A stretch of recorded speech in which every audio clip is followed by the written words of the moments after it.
Okay, I think we may start. Good afternoon. I'm happy to welcome you all during our webinar, which is entitled Against the Holocaust, Jewish Resistance, Warsaw Ghetto Uprising and Examples from the Vilnius region. Today's webinar is organized by the European Network Remembrance and Solidarity. And this is a webinar in the series about the tools and tools for history teachers. My name is Urszula Bijuś. I'm the project coordinator of the High Story Lessons website. I graduated with master degree in history from University of Warsaw. I'm an educator. I create ready-to-use teaching resources for educators.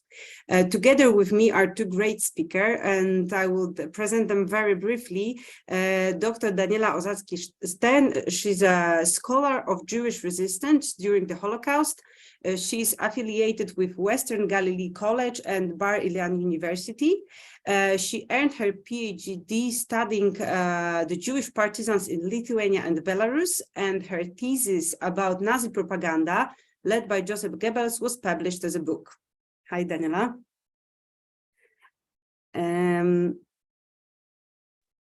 Hi, nice to meet everyone, and thank you so much. So I will talk to you later about mostly about resistance in the Vilna ghetto. Yes, thanks a lot. And the second, which will be the first speaker, is Dr. Justyna Majewska. She's a psychologist and curator. She's working in an Emanuel Ringelblum Jewish Historical Institute in Warsaw. She contributes to the Encyclopedia of Warsaw Ghetto and Lexicon of the Łódź Ghetto research projects. And her latest publication spoke about the green spaces in the Warsaw Ghetto. So just for technical stuff, for the very beginning, your cameras and microphones are turned off, but I invite you to listen actively. You can write on chat, or you can save your questions for the Q&A session, which will be at the very end of our webinar. But if you have any technical question, Miela, for example, I've seen that you're raising hand, but you can write it on chat, and Beata, who's there from our team, she will reply to you. And this webinar is recorded, but without your data or your image, so you just can, it will be recorded, but without your any data. And our meeting will last 1 hour and 30 minutes, so we will finish at 4:30 p.m. Polish time. And after the webinar, I will send you an email with links and presentations, so you will have everything on your email. And this webinar is funded by the EU, so it's open to everyone, no matter your nationality or gender. Just a few words about what's the ENRS. I will just show you my presentation.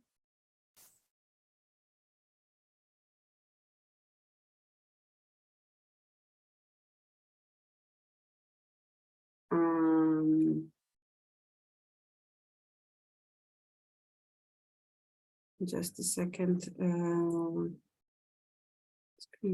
Okay, sure.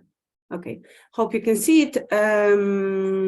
So I know that some of you already participated in our meetings, so you can tell what the ENRS is, but just a few words. That this is the network of countries: Poland, Germany, Hungary, Romania, and Slovakia.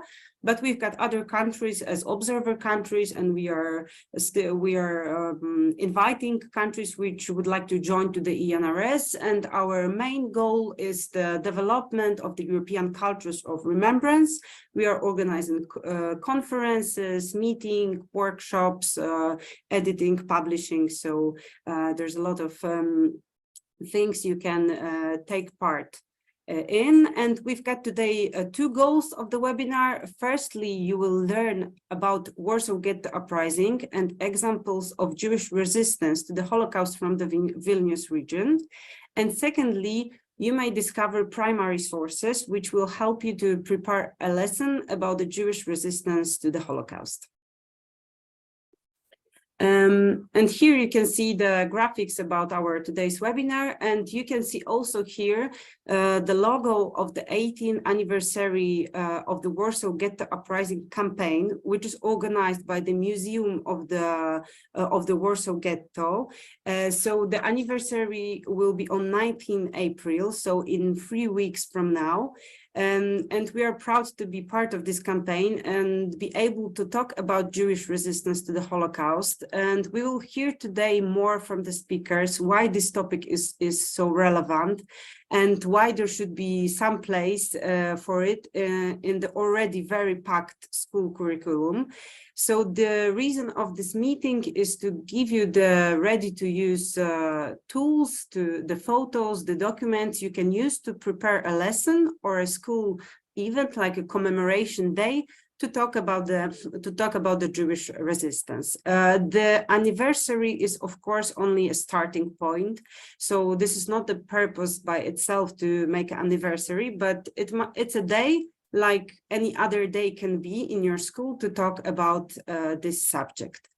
But Warsaw Ghetto Uprising is, of course, not the only example of the Jewish resistance, and that's why Daniela agreed to speak about examples from Vilnius, which are in some point different as, let's say, Polish, in some point similar. So we are very keen on listening also this part of the story. And we asked our speakers to present graphic materials, because you might show them in the classroom and comment in your own language, because we know that there are some schools which are English speaking, but we know that majority of you are teaching and learning in your national languages. So now I'll give the floor to Justyna. As I said, speaking about the Warsaw Ghetto Uprising and other events which led to the event itself. Hello, everyone. Thank you, Ursula, for inviting me and for introducing me. I was asked to talk with you about the Warsaw Ghetto Uprising and about the Warsaw Ghetto Underground, and I'm very glad I could present this topic to you. I will share my screen now.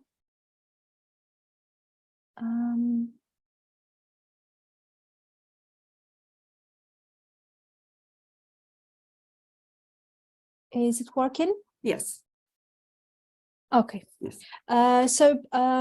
First of all, I don't want to speak about Warsaw Ghetto Uprising as an unrooted event, and this is why I will contextualize the uprising within the broader story of what happened to the Polish Jews since the beginning of the war.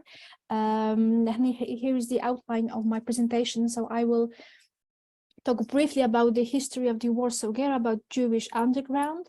Then I would like to present to you the Ojnek Shabbos, the Warsaw Underground Archive, also called the Ringelblum Archive, that maybe some of you already heard about. Then I will discuss the road to resistance. The next topic will be, of course, the Warsaw Ghetto Uprising. And at the very end, I would like to talk with you or to you about the images from the Warsaw Ghetto Uprising. So let me start with the topic I called Warsaw Ghetto in dates. Before the outbreak of the Second World War, Warsaw was home to the second largest Jewish community in the world. About 370,000 Jews lived here, and they were 1/3 of the Warsaw population. When on September 1st, 1939, Germany invaded Poland, the most tragic period of the history of Polish Jews began. The terror used by Germans against the Polish citizens from the very beginning differ Poles from Jews. The German occupation brought many anti-Jewish laws affecting on elementary areas of life, like professional life, religious and family life, had economic and spatial dimensions also. Jews were deprived of the possibility of practicing certain professions, were forbidden to gather for prayers, and which is crucial. Judaism requires gathering of 10 men to perform prayers. Ritual slaughter were also forbidden. Jews were ordered to mark their shops and enterprises, as well as themselves, with the armbands with the Star of David. This order was binding on women and men over 12 years old age. The new law regulated also the amount of the cash Jews could hold or withdraw from the bank. So as you can see, really all areas of life were regulated in this new regime.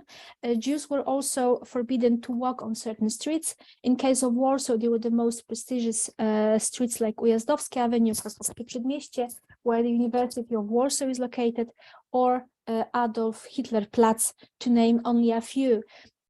This process of, I would say, humiliation and exclusion Jews from the Polish society culminated in case of Warsaw with the closing of the Warsaw Ghetto that happened on November 16, 1940. Long before the ghetto was created, also in November, but 1939, German authorities organized Judenrat, a Jewish council that was that aim was to implement all German orders to the letter. In Warsaw, the head of the Judenrat was appointed Dr. Adam Czerniakow. In 1939, he was already 59 and a chemist, engineer by training. He distinguished himself as a leader and organizer long before the war. He was a senator, he was a long consul of the Warsaw Jewish community. In 1939 and very much later, he was faced an impossible task, because on one hand he had to carry the German orders to the letter, and on the other he was trying to ease the suffering of people closed in the ghetto who suffered forced labor, who suffered starvation, typhus, and when the death rates increased with every day.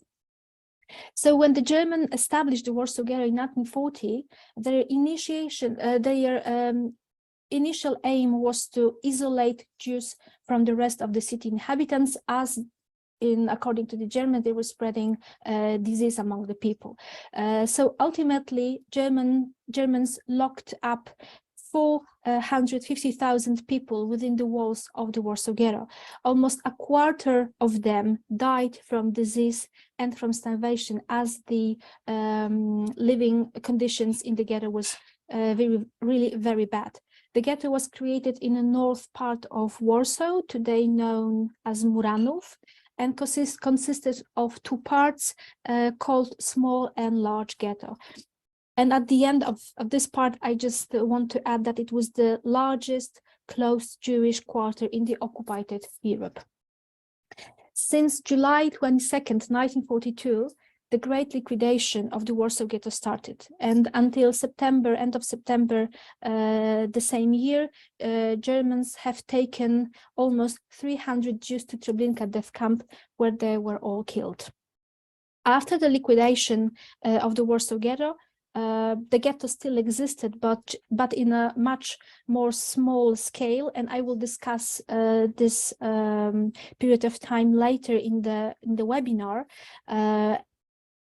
As you can imagine, I could talk about the Warsaw Ghetto.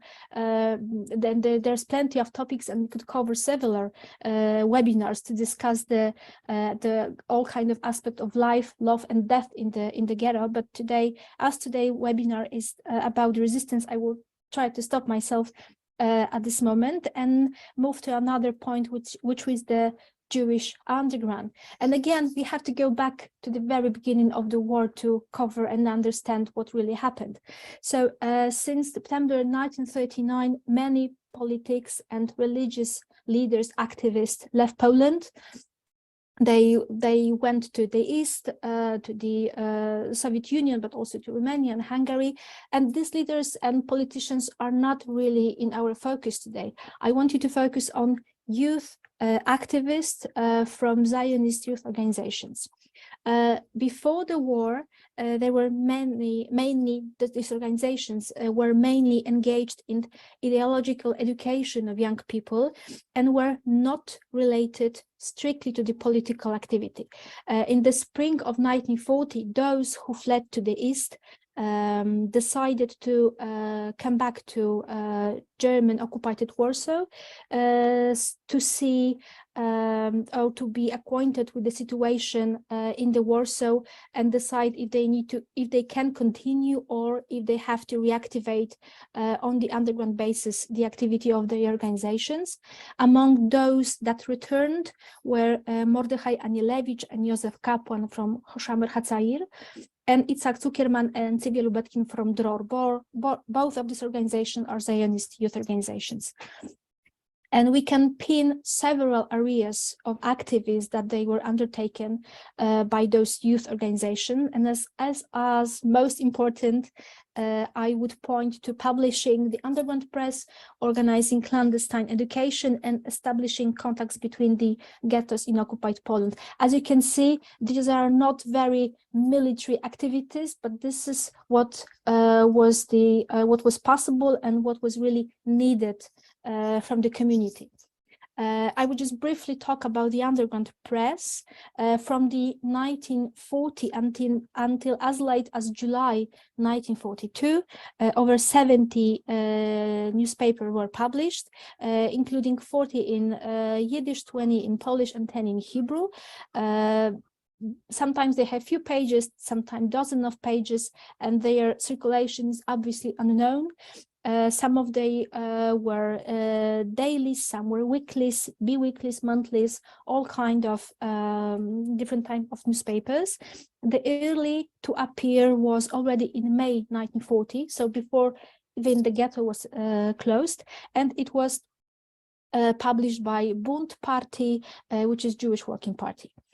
One of the fundamental tasks of the underground press was to provide information on the external situation. So true information on the actual military situation, what's going on in the world politics, as well as on internal situation, like underground activities, true information on German policy in the occupied territories of Poland. Now, the second area of their activity was the clandestine education, because as the Germans entered Poland, they closed all schools. Polish schools were eventually quite soon reopened, but the Jewish remained closed. So if Jewish leaders wanted to provide any kind of educational service to their youth, they have to do it on their own, clandestine, of course. So in the December 1940, systematic work of clandestine schools were launched, and this included all kinds of areas of and types of schools with Yiddish, Hebrew, and Polish as languages of instruction. And education as a primary at the primary level was most often carried out in a children's kitchen, where many teachers were working as the social services now, not as a teachers really, and those kitchens were organized by the welfare institutions. I need to mention one special school in the Warsaw Ghetto, that was the Dror Gymnasium, Dror, one of these Zionist organizations, the first clandestine gymnasium that was established already in fall of 1940. One of the teachers in the school was a poet, Itzhak Katzenelson, who organized a choir in the school and a drama circle, which offered performances that were open to the general public. So not only learning regular curriculum, but also they provided an extra activities. In the first year, when this Dror Gymnasium was operated, it has 72 students, and in the second year, 120. Every case of teaching and learning had an enormous moral significance. It broke the boredom, passivity, or demoralization. The clandestine classes were not only an opportunity for the students to gain knowledge, but also an important form of social life, as well as form of resistance against the Germans. You can also say a kind of manifestation of independence and freedom. And ghetto youth was really eager to learn, to get knowledge, not only as a way of spending time, but also as a way of investment in their future. This is how they saw that. And I just wanted to provide you a short quote from Israel Gutman. After the war, he was very prominent Holocaust scholar based in Israel, but during the war, he was a student in the Warsaw Ghetto and a member of Hoshamar Hatzair. And after the war, this is how he reflected on this element of underground activity. And I quote, "Looking at the enthusiastic faces, eager to learn, I forget that there is a war outside. The seminar was virtually held opposite a German guard post, which controlled a ghetto gate. Hashumar Hatzair members felt so much at home there that they often forget about the war." End of quote. And the last aspect would be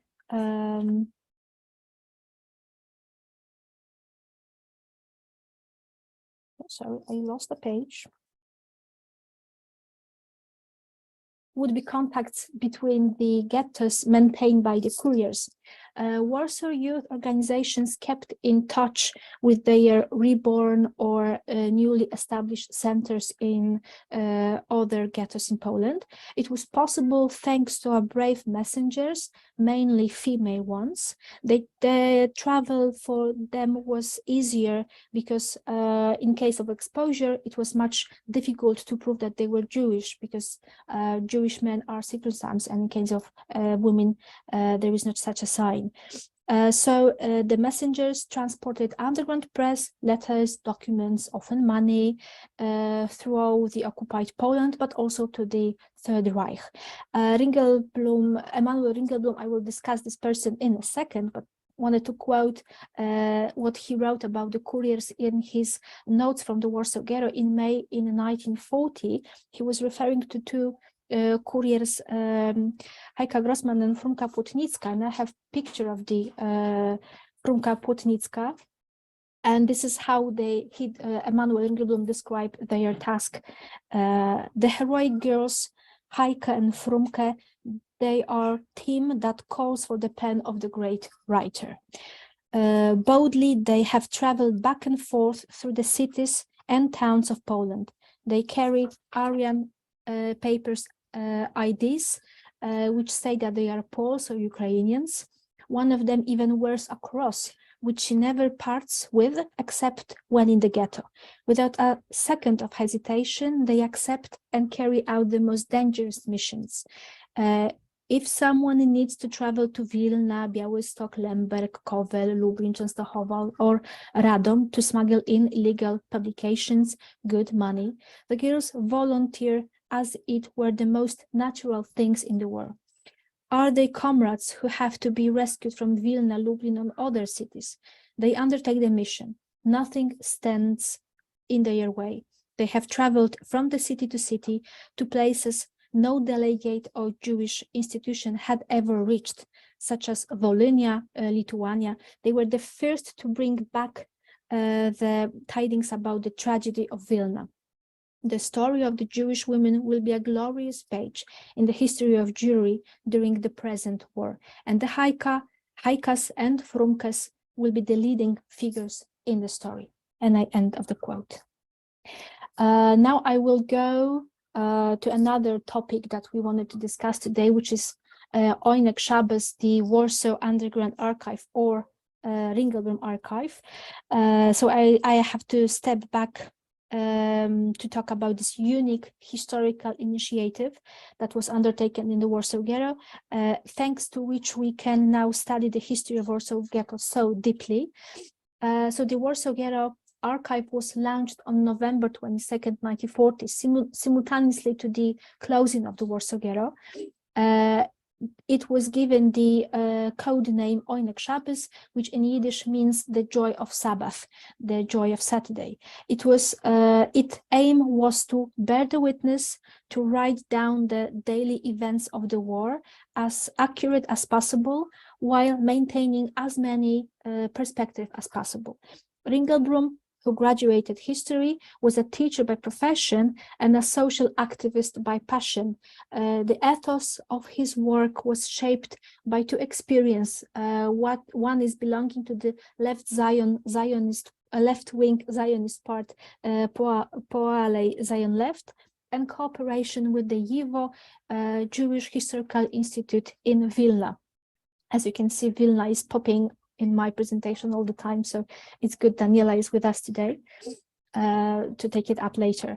About 60 people, of whom we know 36 by their name, were involved in gathering the documents. And if we look at the Oinek Shabbos via its associates, we will see the world of Polish Jewry like in miniature. Archive associate had different political views, different approaches to Jewish language and religious, different education, have different social position, economic status, were in different age, gender, place of birth, but they were all united by the feeling that they were witnessing and participating in unprecedented event that should be documented. And for Ringelblum, documenting meant collecting not only the factual information, but also documenting traces of dramatic social changes under anti-Semitic regulations and laws. Oinek Shabbos' direct methodological background should be looked in the circles of historians of YIVO, this historical institute, Jewish Historical Institute in Vilna, which postulated that research and documentation of Jewish history should be based not only on the official materials, but also on personal documents of Jewish document of Jewish elites, but also on the accounts of so-called simply Jews. And following these research methods developed by YIVO before the war, the activists in the Warsaw Ghetto gathered data concerning various social groups of the ghetto: women, intellectuals, children, Jewish police, youth, religious Jews, people suffering with starvation, as well as hairdressers or refugees, to name really only a few groups they were interested in. They gathered also different kind of materials like surveys, children essays, private letters, but also copies of the German documents, poetry, underground and official press. They find the final outcome of this whole project was to write a book entitled 2.5 Years of the War, and that unfortunately was never fully accomplished as the researchers' work was suddenly interrupted with the liquidation of the Warsaw Ghetto in July 1942. And during this deportations, many associates of the Oinek Shabbos was taken to Treblinka and died. And in the face of the immediate danger, in August 1942, the first part of the Ringelblum archive was hidden. The second part was hidden probably in mid-February 1943. And these documents, some of them badly damaged and illegible now, will not be released until the post-war years, when they will be discovered in September 1946 and later in December 1950. So among the documents that the archive was gathering, we can find a vast corpus devoted to the underground activities conducted in the ghetto. We can find among them this is the picture of the Emanuel Ringelblum. And these are the examples of the underground press that we can today find in the Ringelblum archive. By the way, the actual archive is being stored at the Jewish Historical Institute. We have scanned all the pages. We have for several years now published the volumes, I think 34 in total, with the documents grouped thematically. So it's unfortunately, most of them are in Polish. I mean, the published books are in Polish. Of course, the original documents are mostly in Yiddish, some in Polish, German, and Hebrew. But we undertook a few years ago the process of translating all the Ringelblum archive on English. So hopefully this is the language that you could, through which you could read the documents. So what we can find in the Ringelblum archive connected to the underground, Jewish underground in the Warsaw Ghetto. So first of all, the underground press, really a lot of volumes, really a lot of titles from different kind of organizations. And it's one of the crucial parts of the Ringelblum archive collection, because it's enlightened us how the clandestine activities look like. We, through the underground press, we understand what was important to the Jews engaged in the politics in the Warsaw Ghetto. We can find their fascinating debates that dealt with, among others, with interpretation of the war, the attitudes toward the Soviet Union, the ideas on the future of the Jewish nation after the unquestioned Allied victory over fascism, for what the Jews in the Warsaw Ghetto hoped. And of course, this imagined future was connected with the independent democratic Poland for some of the youth activists and politics, or with socialist Palestine for others. So it's all dependent on the ideology of given party. Second important materials that traces how the Jews were preparing themselves to resistance, I will show later in a moment. What is important to notice that Ringelblum archive not only preserved the material on Jewish underground, but also was possible thanks to the underground. I mean, the information that the archive gathered on the situation in the ghettos, or the information on the mass executions on the east that Daniela will probably talk later, reached the archive thanks to the couriers connected with the Jewish underground. Now I will go to the bullet point I called Road to Resistance. And again, we have to go back in the history and go back to the deportations, the liquidation of the ghetto in 1942. As I told, in the July, Germans started taking Jews to the Treblinka death camp and killed them there. And in the Warsaw Ghetto were left only young people, young Jews, about 35,000 men and women able to perform work for the Germans. Ghetto changed completely, its borders changed, it was much smaller and functioned more like a camp than really a living area. And all who were left were pretty much devastated. I will quote the diary of Aleksandra Sowicz-Guter, who tried to reflect on the situation in her writings, and I quote, "There were no time for despair. The tragedy was too general. It embraced everyone. One could not expect sympathy from anyone. We were all in the same situation. There was nothing great or paganic or extraordinary about the experience of death.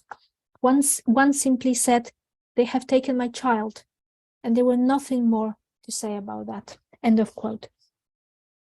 In this atmosphere of a total depression, there was one man who managed to wake up those from the youth organization that survived the deportation, and it was Mordechai Anielewicz, who spent the time of deportations or liquidation of the Warsaw Ghetto outside Warsaw in Zagłębie.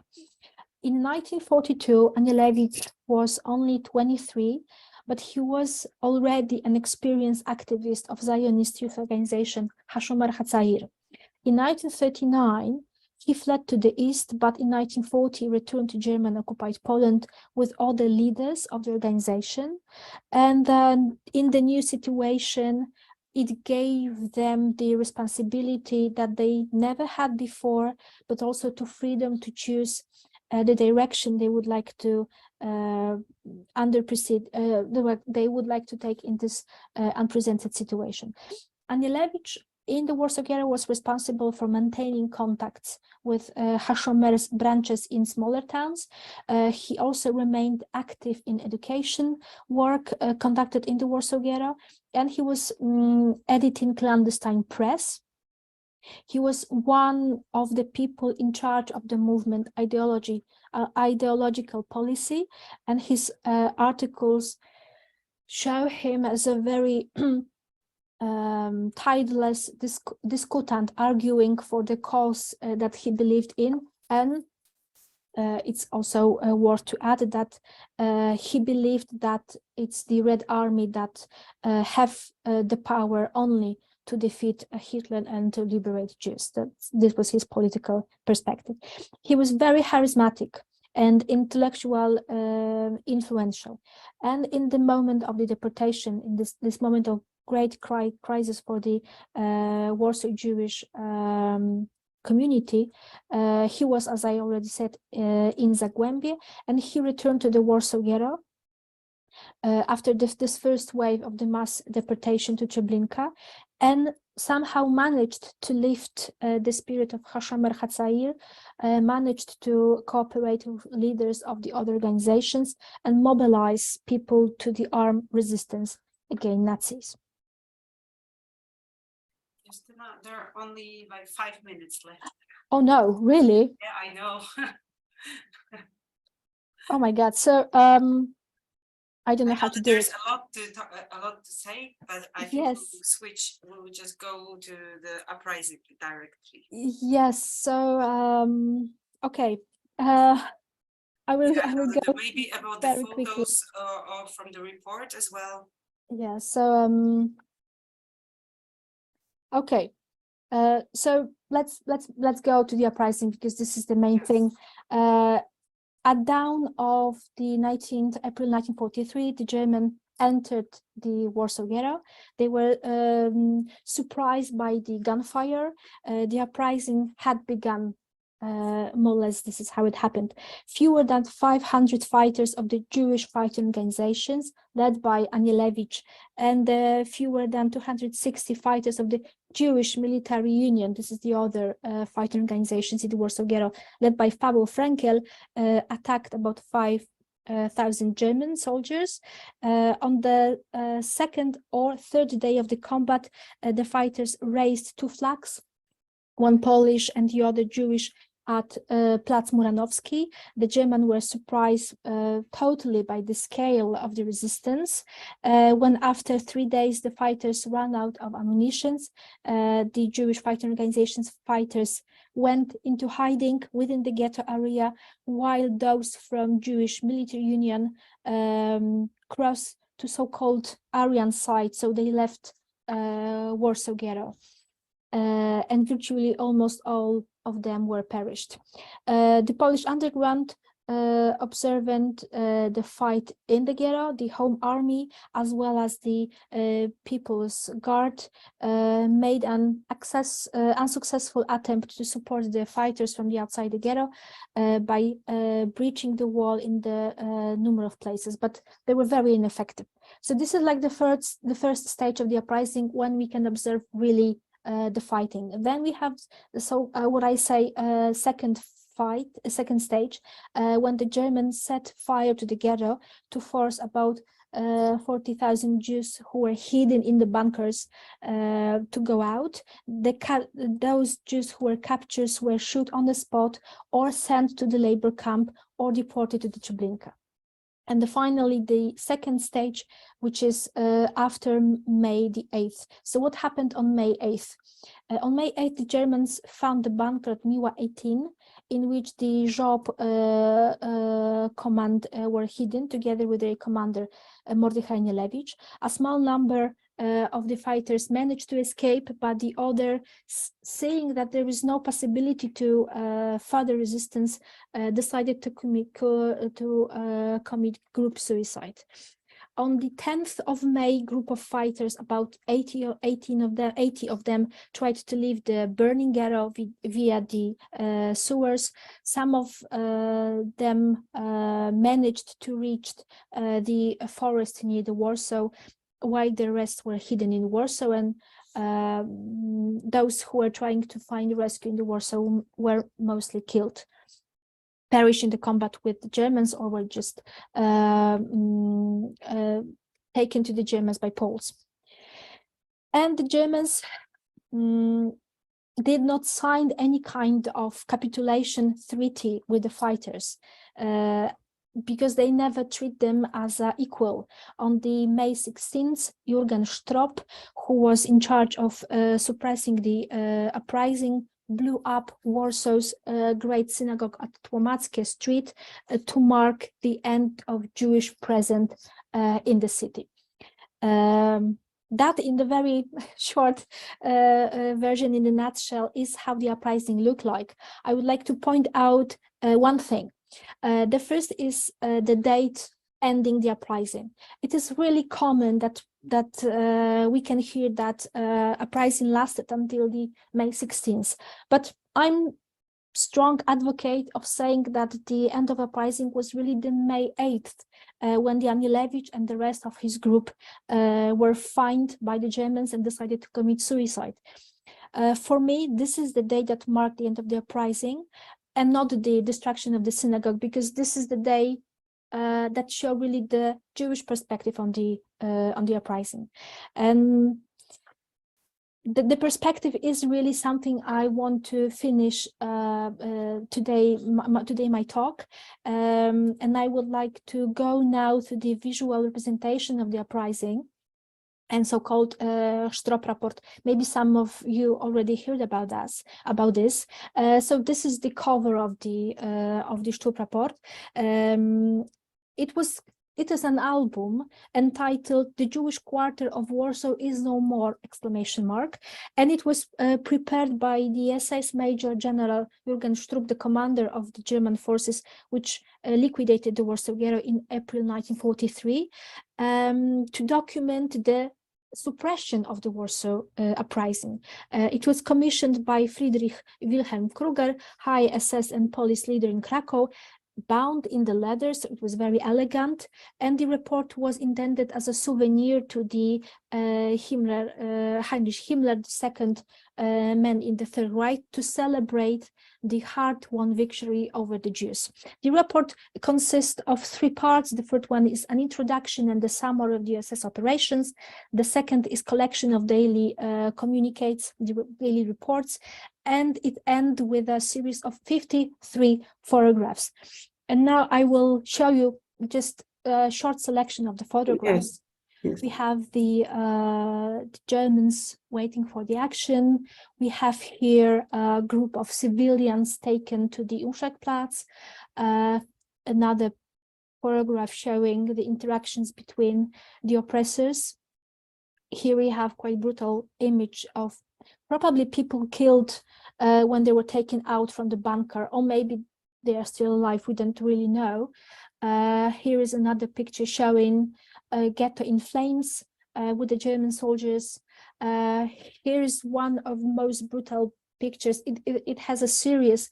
On the top here you can see a man, and on the second picture, I'm not going to show it to you today because I believe it's very brutal. You can see he's jumping off the building because the building is already on fire and he has no way to escape.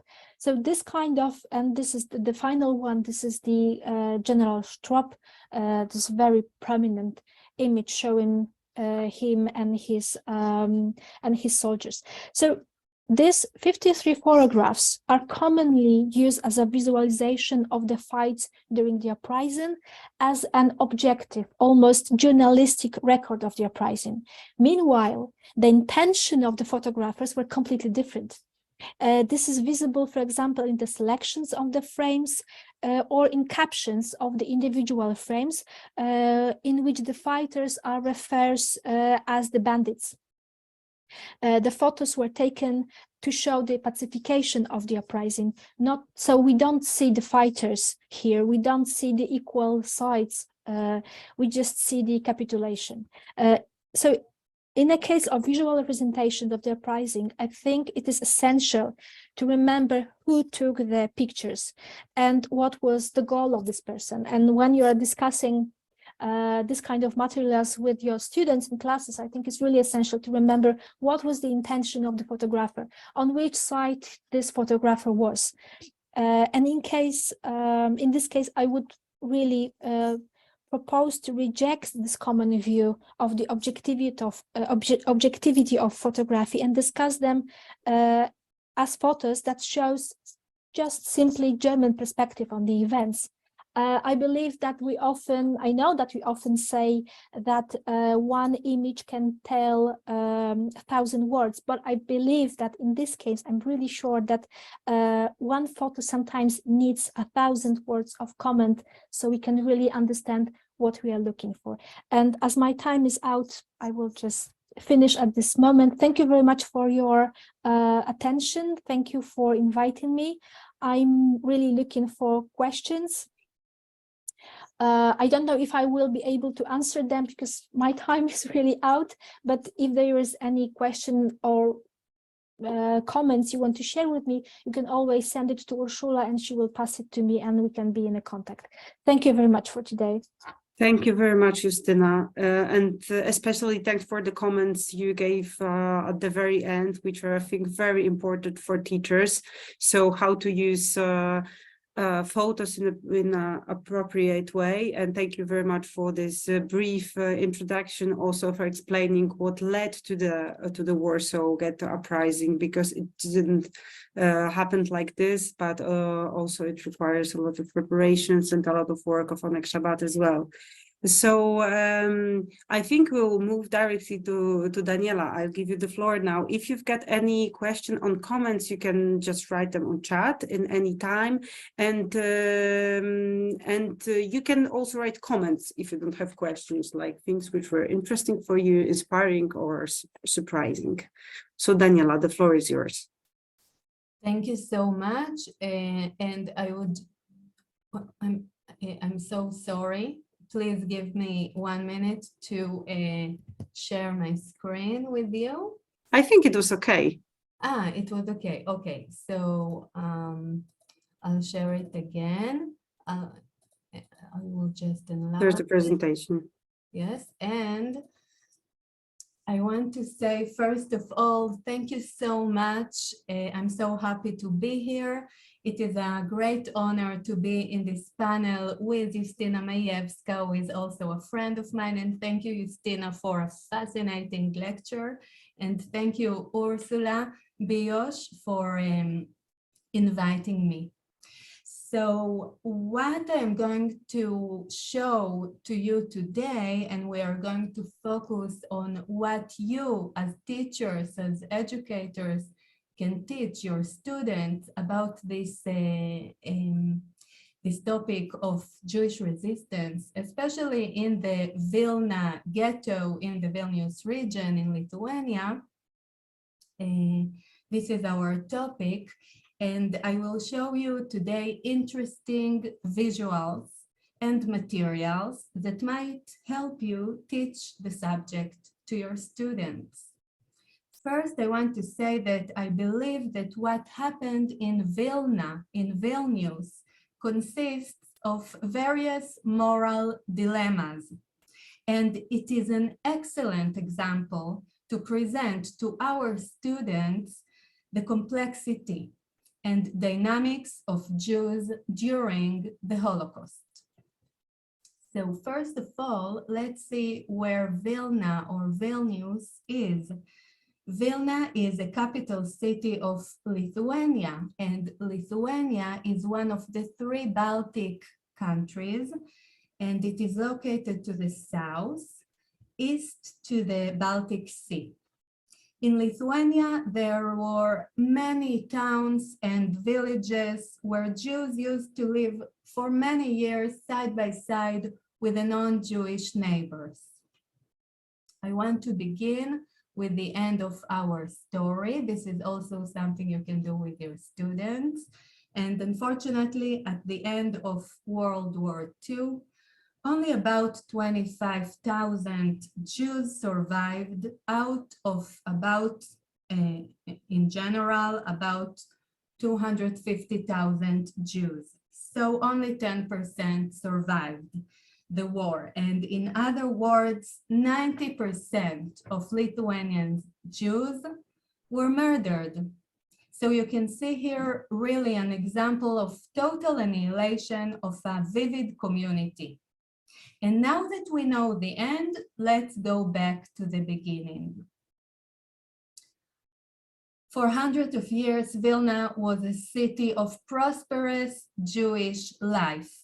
It was even called Jerusalem of Lithuania because it was so flourished and had a diversity of Jewish youth movements, political parties, culture, religion, and other Jewish activity. One important facility that was established in Vilna in 1925 and was already mentioned today by Justyna is IVO, the Institute of Jewish Research. It was a center for the study of Yiddish language and culture. All of this rich Jewish life in Vilna ceased to exist with the outbreak of the war. And just a quick reminder, World War II broke out on September 1st, 1939, with the German invasion of Poland, following the Ribbentrop-Molotov Pact that divided Poland into German and Soviet rules.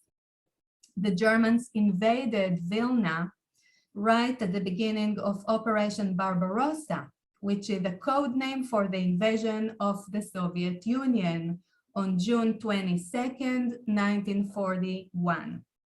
During the German invasion, almost 4 million German soldiers entered the Soviet Union, and 2 days later, on June 24th, Vilna was already conquered.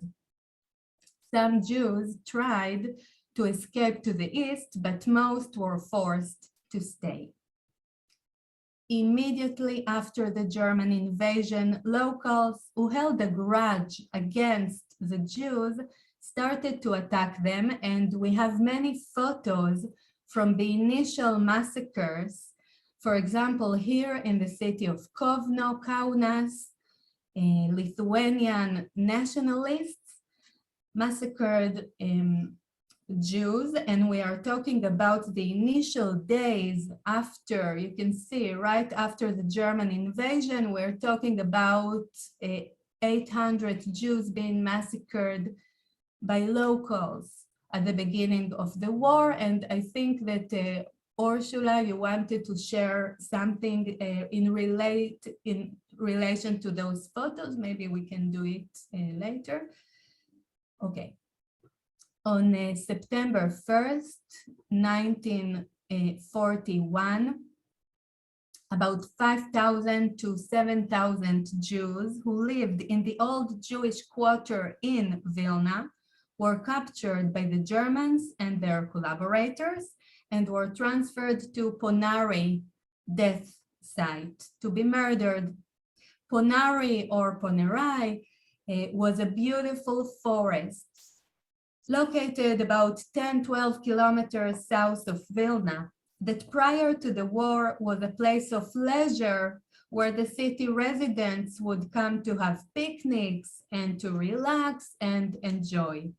Inside the forest, there were huge pits dug by the Soviets in 1940 to store fuel tanks. The Nazis used these pits as a site for the extermination of about 70,000 victims, mostly Jews. Executions by shootings in what is known as Holocaust by bullets took place there for 3 years. And you can see this is the Vilna ghettos. I will soon talk about it. And this is Ponar. So we can also show a map.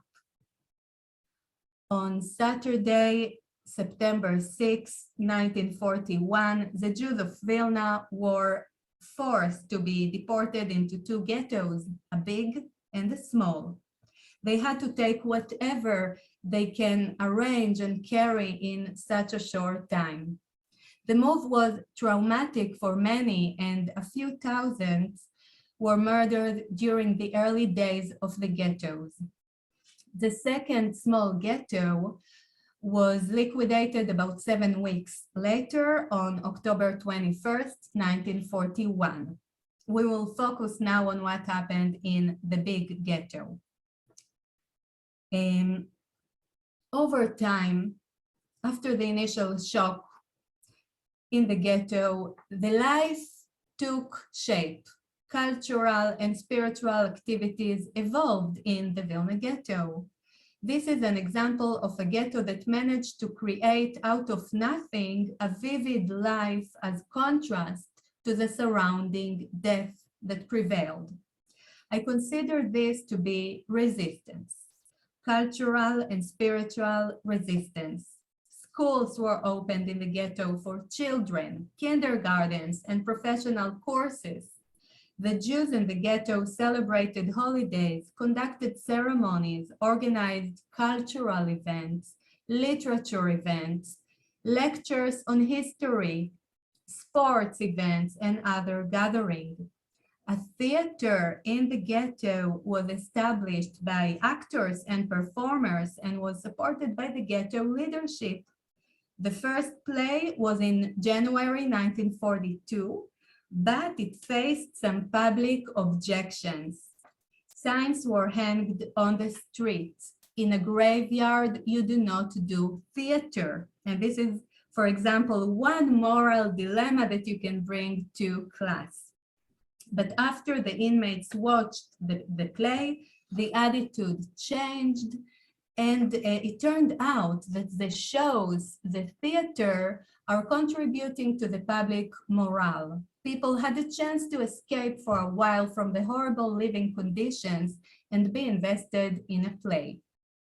A few days after the entrance to the ghetto, a library was opened with the director Herman Kruk, a Polish refugee, who wrote a diary in the ghetto documenting the events.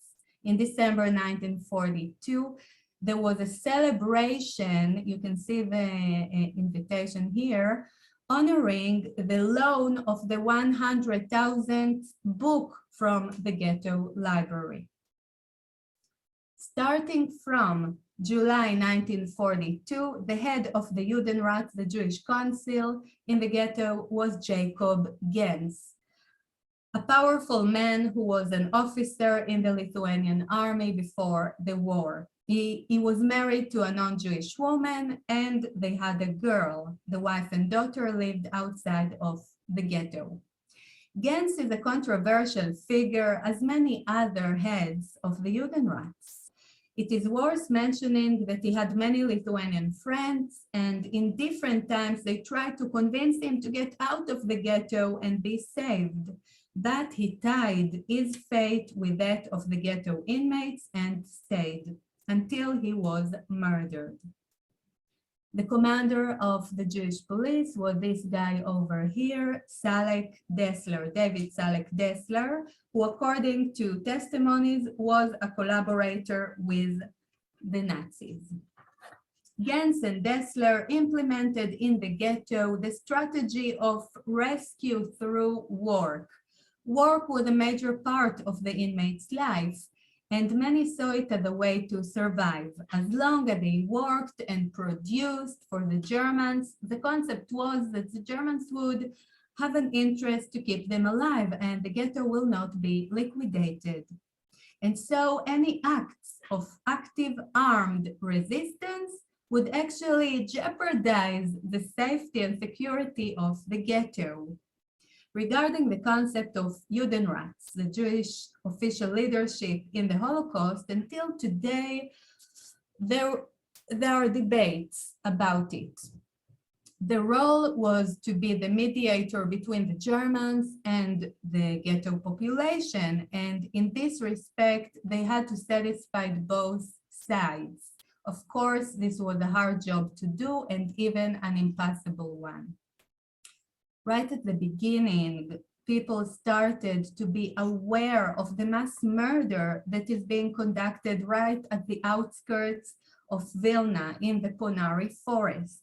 Rumors about what is going on there arrived to the ghetto. And so mostly young people thought about how should we react to what we are hearing. And so on New Year's Eve, December 31st, 1941, about 150 young Jews gathered in the soup kitchen right in this building on Strachan Street, number 2nd in the ghetto. The date was no coincidence. It was New Year's Eve, and the youth movement members knew that on that occasion, the German and Lithuanian guards would probably be celebrating, drinking, and would be less alert. So they held the gathering under the cover of a party. The meeting was in fact held in memory of the Jews who were murdered in the past months in the forest of Ponari. There was a woman who managed to survive the massacre who gave testimony in this occasion. In the course of that evening, a proclamation or a manifesto was read both in Yiddish and Hebrew. You can see the original Yiddish right over here. That proclamation symbolized the initial idea of resistance, which started to bloom in the minds of those youth movement members after experiencing the mass massacre of their Jewish brothers and sisters in Lithuania. And it read, among others, you can read it with your students or just hand the text over to them and they can also read it by themselves. Let us not be led like sheep to the slaughter. Jewish youth, don't trust those who deceive you. Out of the 80,000 Jews in Jerusalem of Lithuania, only 20,000 are left. Our parents, brothers, and sisters were torn from us before our eyes. All the roads of the Gestapo lead to Ponar, and Ponar means death. Those who waver, who hesitate, put aside all illusion. Your children, your wives, your husbands are no more. Ponar is no concentration camp. All were shot dead there. And please pay attention to the next line because we don't understand how did those young people in a closed ghetto, and I always tell my students, they didn't have WhatsApp, they didn't have Facebook, they didn't have CNN. How could they know? Hitler conspires to kill all the Jews of Europe, and the Jews of Lithuania has been picked at the first line. Let us not go like sheep to the slaughter. True, we are weak and defenseless, but the only answer to the murderer is resistance. Brothers, better fall as free fighters than to live at the mercy of the murderers. Rise up until your last breath. January 1st, 1942, Vilna Ghetto. 3 weeks later, on January 21st, 1942, after many preliminary talks, an underground was established, the FPO, the United Partisan Organization. The creation of this united underground movement was a unique phenomenon as it was comprised of various youth movements who were active in the ghetto and had decided after much deliberation to join forces. The underground was under the leadership of Itzhak Itzik Wittenberg from the Communist Party and a command of 4 other representatives of other youth movements. They managed to obtain weapons and smuggle them into the ghetto. So their main goal was to resist inside the ghetto and to perform an armed revolt. A few other underground groups were established. For example, Yechiel's struggle group at the command of Yechiel Sheinbaum and Dov Friedman both did not survive. And now I want to tell you about a tragic event that occurred in the ghetto in mid-July 1943, the Wittenberg Affair. Bringing this issue to class can generate an interesting discussion. The Germans captured two high-ranking communists outside of the ghetto, and following the denunciation of one of them that he had contacts with a communist in the ghetto named Wittenberg, the Germans entered the ghetto and demanded that Gens, the head of the Judenrat, will extradite Wittenberg.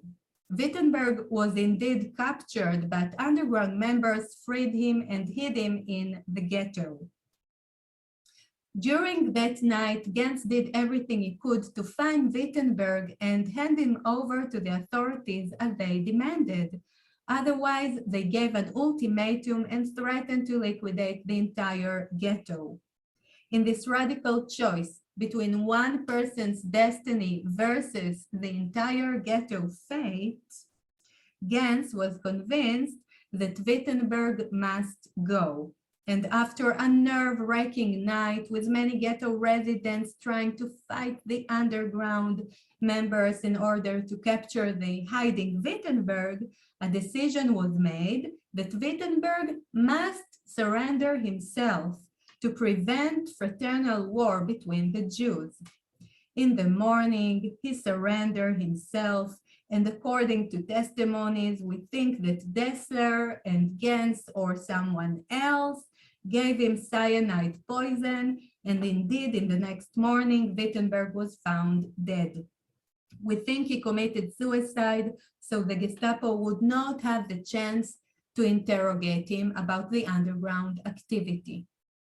On the Wittenberg affair, Zelig Kalmanovich, an intellectual and a spiritual leader in the ghetto, who was even called the prophet of the Vilna ghetto, wrote in his diary, "The organization may bring misfortune upon the entire community before it launches its first activity."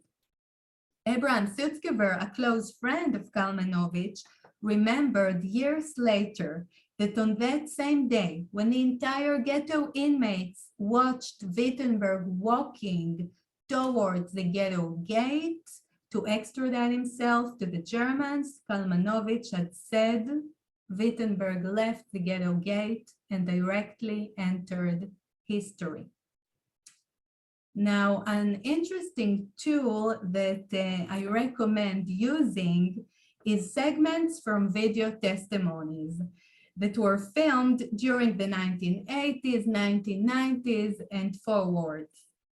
There are several collections that I recommend: the USC Shoah Foundation, the United States Holocaust Memorial Museum in Washington collection, Yad Vashem collection, and the Fortunoff Visual Archive. And now I would like to share with you very quickly 1.5 minutes testimony from this lady, Zhenya Barkan's testimony from the Fortunoff Archive, where she tells about Wittenberg. She described him a little bit and what happened during that Wittenberg affair. Just please let me know if you can hear it. The order, the Gens, which was the main leader of the Jewish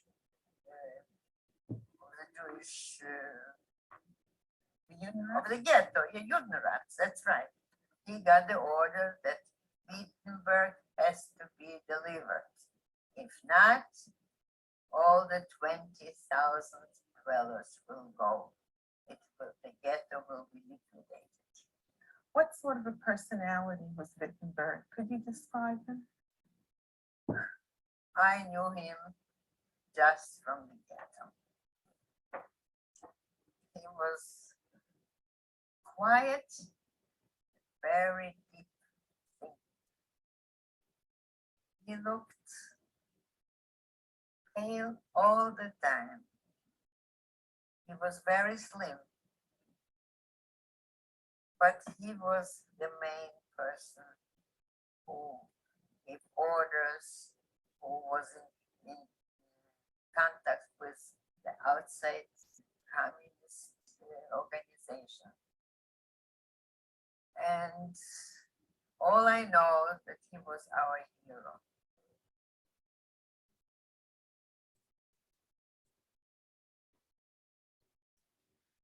Following the Wittenberg affair, the FPO underground changed its main objective to prepare for an uprising inside the ghetto and started sending its members to the nearby forests to join the partisan units.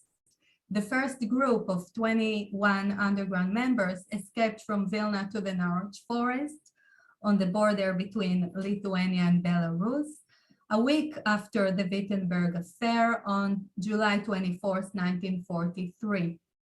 They named this first group after the alias of Wittenberg, the Leon Group. Many of its members managed to join the fighting partisan units and continued their struggle from the forests. We are now nearing the end of the Vilna ghetto, and I want to tell you that on September 1st, 1943, the Germans entered the Vilna ghetto to expel thousands of Jews to forced labor camps. Yechiel Sheinbaum, the head of a separate underground, fired at a group of Germans in Strachan Street and was killed on the spot. This event is considered the only armed resistance which occurred in the ghetto.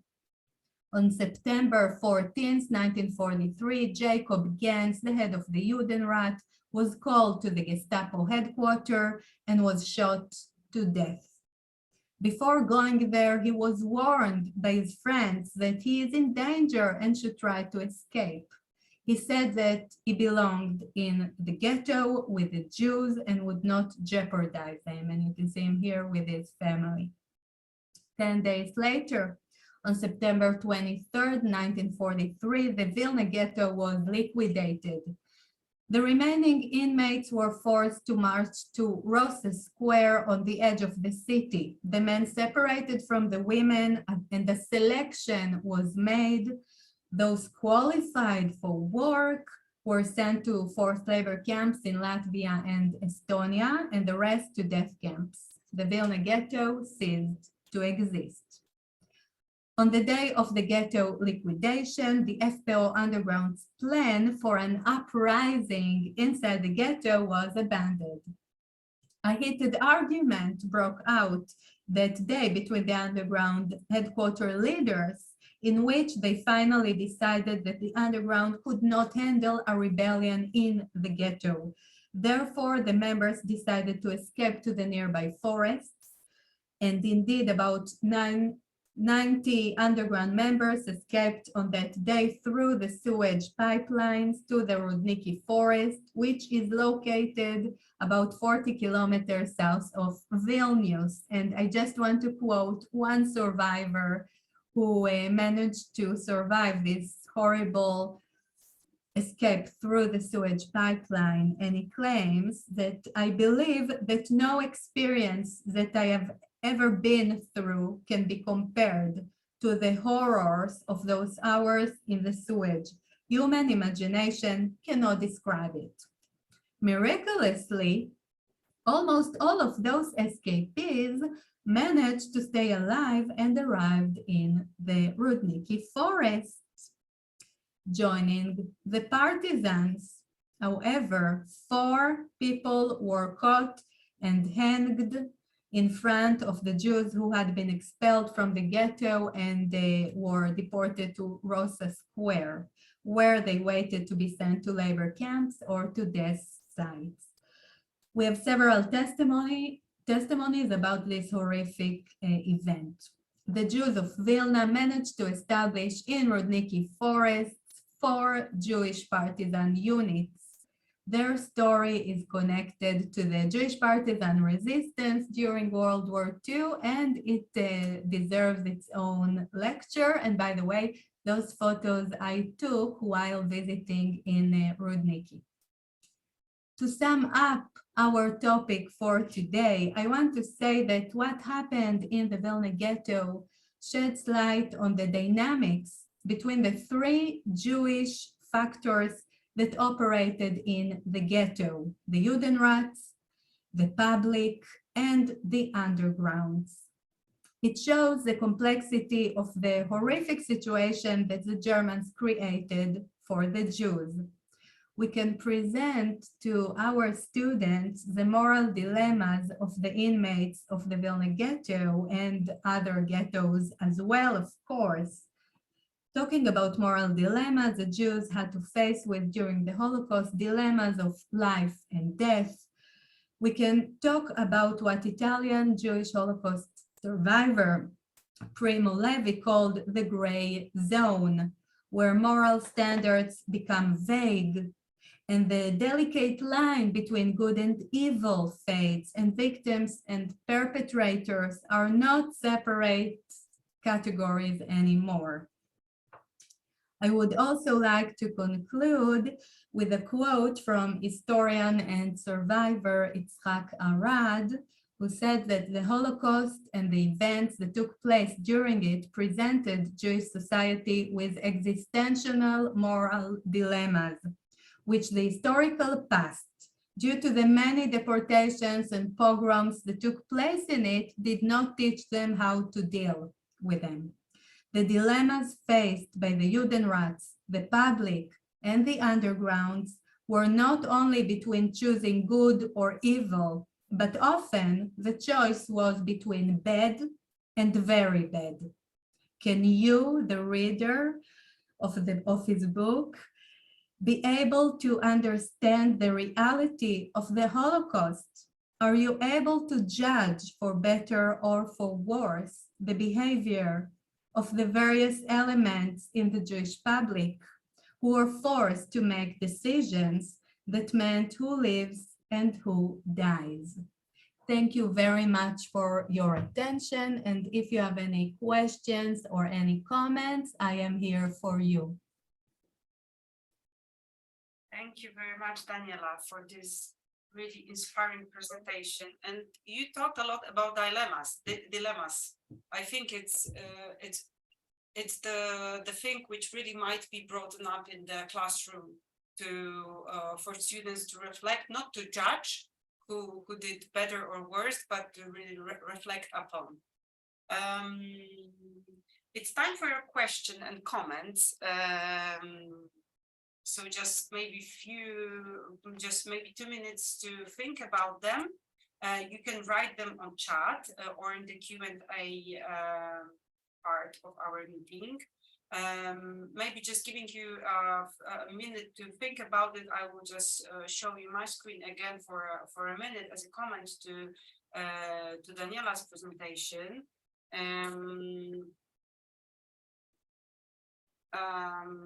I would like to just show you a page on which I listed the follow-up resources which were produced by the ENRS, and it might be used in the classroom to talk about the subject. First of all, I didn't put it here, but we've got the infographics about the Warsaw Ghetto Uprising, and everything from that I will send you in the email as well. We've got also the commemoration, the victims of the Holocaust feature guide and the lesson plan, in which you can find ideas for a commemoration day in your school.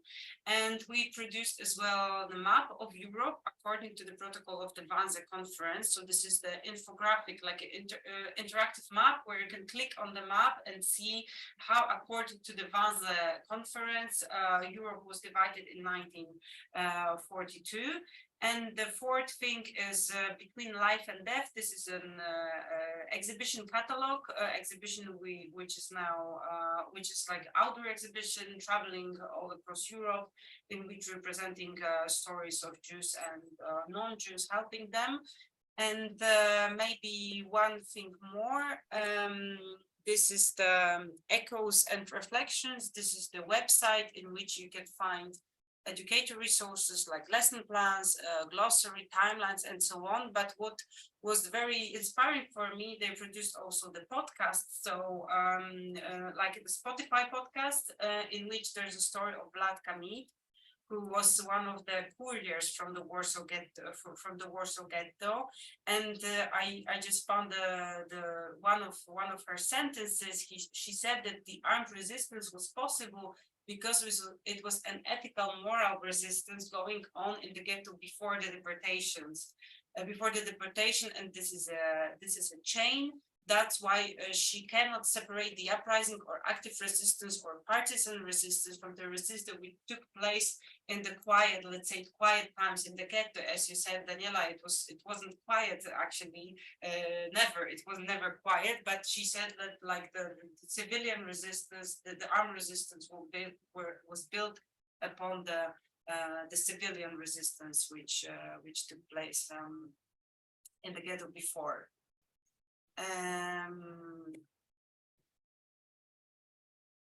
Okay, I will come back to you. I know that there's Lisa between us who wanted to speak. Maybe I'll give you the voice now because I received an email from you before. So Lisa, if you want to join us and speak now, you can.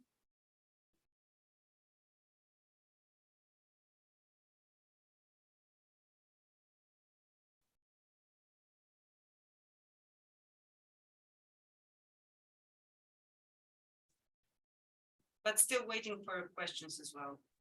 I want to thank you for the wonderful presentations. It really is so good. I wish I knew about them before. I'm guessing they're in a long history of presentations. Or is this something new? Like Daniela, it's so great to see you. I'm in Lithuania right now. So Lisa, did we meet in Riga? yeah, in Riga. Yeah, so nice to see you. Yes, and you're in Justyna. Lisa, could you introduce yourself and maybe give your comment? Oh, okay. Yes, I'm a graduate student from the University of Haifa, and I'm writing my thesis in Kaunas on the Kovno Ghetto, and in particular on 20 Kovno Ghetto Jewish policemen who have been identified as resistance fighters. So it's wonderful to be here, and I've learned so much. And I also work as an intern at the Ninth Fort Museum, where the 20 men were murdered in March 1944. And then Daniela, the same Gestapo person, Keitel, who liquidated the Vilnius ghetto, then came to Kaunas to liquidate the Kaunas ghetto. Yes, yes, Keitel, I think that it is very interesting. Lisa, thank you so much for your comment, and your topic sounds really interesting. I would love to hear more about it. Maybe we can meet in Vilnius soon. So Yes, I think that it's really interesting if you really, as teachers, take the few examples of Kaunas, of Vilnius, of Warsaw, or other ghettos as well, and you can give your students the examples of how the Jewish police reacted differently in each ghetto, right, Lisa? And also the heads of the Judenrats, each one acted differently. Chernyakov in Warsaw, who committed suicide, in compared to Gens or to Dr. Elkes in Kaunas. And really, you can show them the different aspects of the Jewish Council, of the undergrounds that were active in the ghettos, and the final result. For example, in Warsaw, there was an uprising, like we know. In Vilnius, there wasn't an uprising at the end, although the underground prepared for it.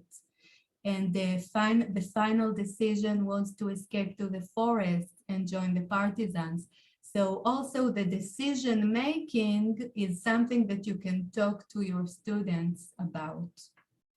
Mm-hmm. We've got one question. I would like to see the third slide, which is about Primo Levi from the end again.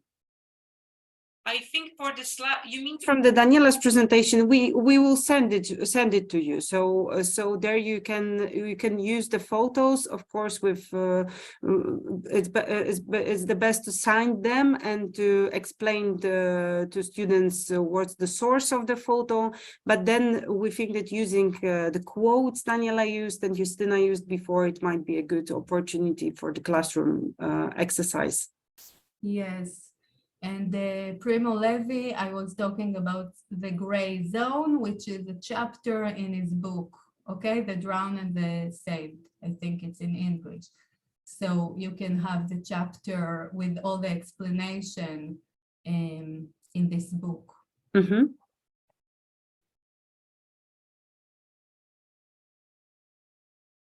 We've got just 3 more minutes.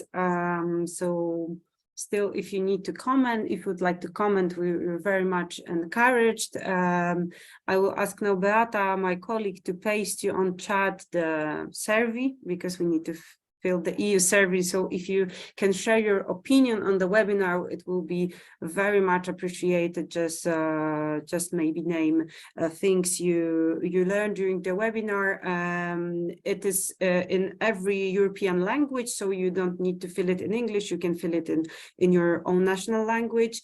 And maybe just one thing for the end, I will, it's an invitation, because we just started registration for the Sound in the Silence project. I know that maybe some of you heard about it. It's a project for school students, from 4 European countries. They meet in one of the memory places. This year we'll meet in the fall in Wannsee in Germany and in Jasenovac in Croatia. Those are 2 memory places, and students from different countries, they will gather, they will have workshop with artists, and then they will prepare a final performance. So it's an artistic performance to talk about their difficult, not maybe only difficult, but about their emotions through art, with their experience during the visit to the memory place. And the call is open. It's only until 17th of April. So if you feel that it might be a place for you, you're very much encouraged to apply and to meet with other teachers and students in those memory places. It's the survey.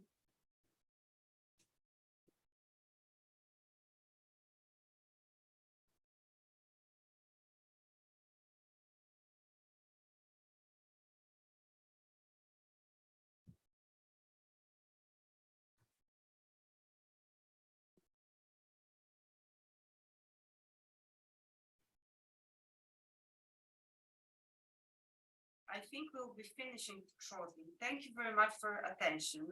I know that it was a lot of information and a lot of different, sometimes difficult topics. Daniela, do you want to just a few words for the very end? Yes, again, thank you. And when we're talking about the Holocaust, of course, it is very difficult. What I try to do with my students is usually tell stories, tell about people and the situations, and not to get too much to the gruesome details, to keep it a little bit, neutral, for them to be able to learn without being too much in shock or so yes, this is my recommendation.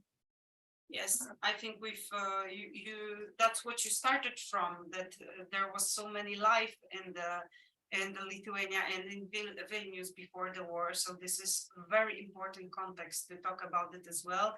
And just to talk about the resistance in all, I think that's the change. Not only talking about the victims, people who fell, but also about the resistance, that they were really actively not going as a sheep to the slaughter, but they were really fighting against. Yes, exactly. Thank you very much, Dan. We will be in email contact, and thank you, Daniela, again for a really inspiring part and for really speaking about this. Thank you so much. Thank you. Thank you. Have a nice afternoon. Thank you. Bye.